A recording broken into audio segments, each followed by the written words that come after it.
Hey, it's Kyle here, and today I'll be talking about episode 8 and 9 of Andor. This should go without saying, but we'll be doing some spoilers. If you haven't seen the episodes yet, please watch them before you watch this video.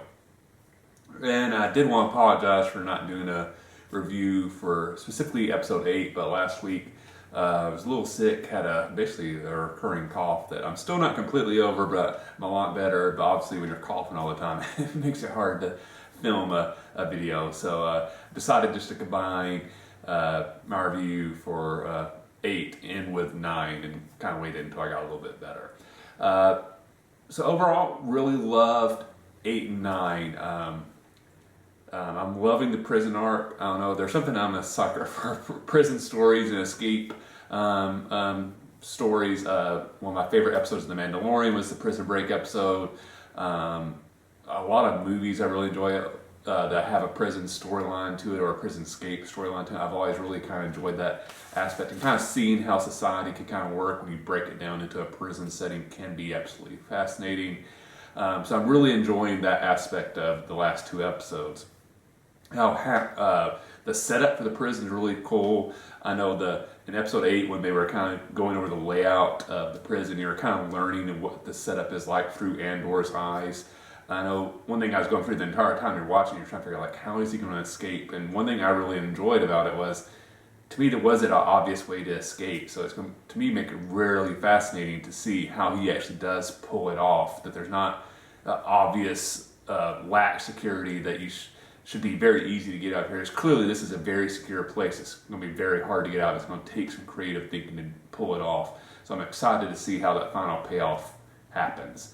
But the concept behind the prison and how it's set up, the game system they have to kind of keep the prisoners, kind of focus more on that than resisting their guards, and how the prisoners almost are more in charge of monitoring the other prisoners than the actual guards themselves. Very cool concept, and I really enjoyed it.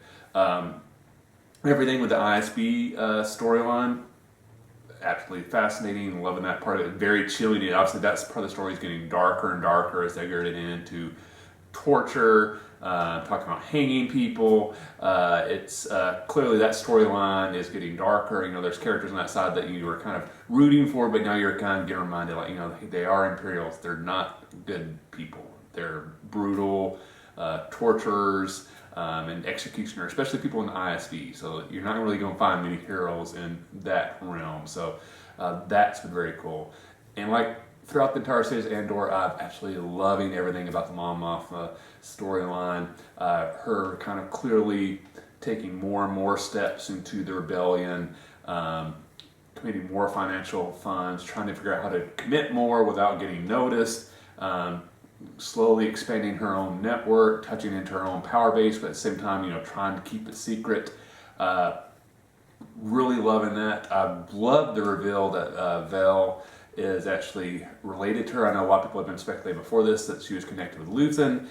So like that reveal I did not see happening at all, and I thought it was a very nice touch because it did give her a chance to finally have somebody in her life, in her family, that she actually can confide into, that she somewhat trusts.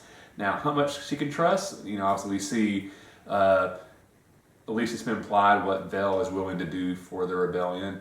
And so, you know, will she, is she more loyal to Mon Mothma? Is she more loyal to Luthen? Or she's more loyal to her own idea of the rebellion? I don't know, we'll see. So I wonder at some point if she'll be forced to choose between Mon Mothma and Luthen's version of what each of them view what the rebellion should be like. So very excited to see how the storyline is going through, and I'm hoping in the next episode we get the prison break, and I'm super excited to see how that comes about. So let me know in the comment section below how you've been enjoying Andor so far, what your favorite parts are, least favorite parts.